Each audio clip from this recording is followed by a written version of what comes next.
अस्सलाम वालेकुम दोस्तों, जी ॾिसी रहिया आहियो हिन वक़्तु कणिक जो फसल तैयार थी रहियो आहे। माशाल्लाह सावक वग़ैरह निकिरी आई आहे।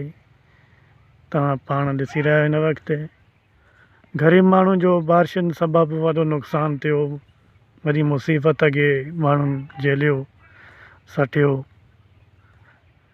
सो ॾोकार मां गुज़रिया माण्हुनि जा घर वग़ैरह ड्राई विया ऐं उन सां गॾु माल जो बि बोह वग़ैरह ख़राबु थी वियो, जंहिंजे करे माण्हुनि जा बुख वॻे माल बि मरी विया, माण्हू ख़ुदि पाण बि बीमार थी पिया, हिकिड़ी अज़ाब मां गुज़रिया।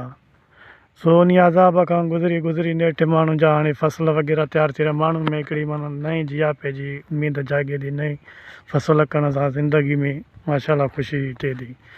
ज़ाहिर फसल थींदा, फसल मां इनकम ईंदी त ख़ुशहाली थींदी, माण्हू जो अनाज ईंदो, ज़िंदगी गुज़र सफ़र बहितरु थींदो।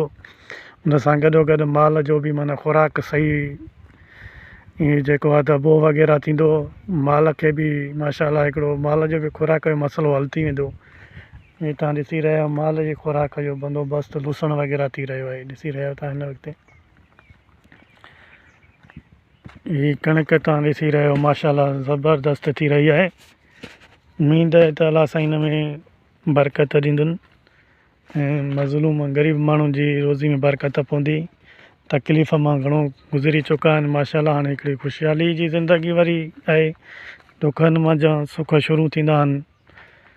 अलाह साईं जी महिरबानी सां हाणे माशाल्लाह फसल बहितरु थी रही आहे। महिरबानी दोस्तों, असांजे चैनल खे सब्सक्राइब कयो, लाइक कयो, कमेंट कयो।